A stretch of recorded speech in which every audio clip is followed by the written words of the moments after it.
The Electoral Commissioner reveals that his staff at the Commission are working on the clock to complete the updating process of the database for the electoral roll that will be used during the national elections. He says this current updated electoral roll will also capture voters who will be eligible in this year's national elections. Old roll meaning the database, the current data that we have starting from 2017 to 2019.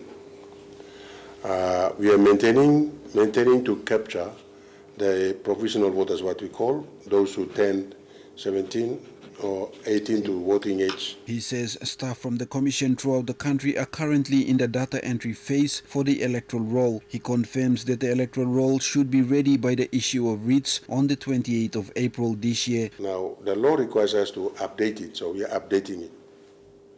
And this updating is going on and almost complete now, so by next week, we should have been done with all the field rolls. And on the 28th, we are comfortable to issue the writ because the roll will be ready. By then, we will now be going into the logistic dispatch and all that. So, as 19 days remain before the issue of writs, Commissioner Sinai is assuring the people of the country that preparations undertaken by the PNG Electoral Commission is on track and the national elections will be delivered on time. I want to assure all of us, the roll is there already, we maintain it's complete. Election is happening in June.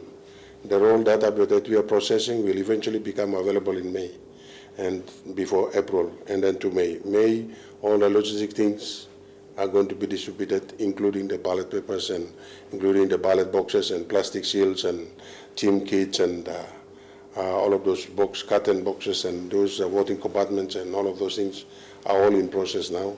Meanwhile, ballot papers for the national elections have already been handed over to PNG from Australia, while the indelible ink that will be used during the elections throughout the country is expected to arrive from India next week. Cashmir, Waken, NBC National News, Port Moresby.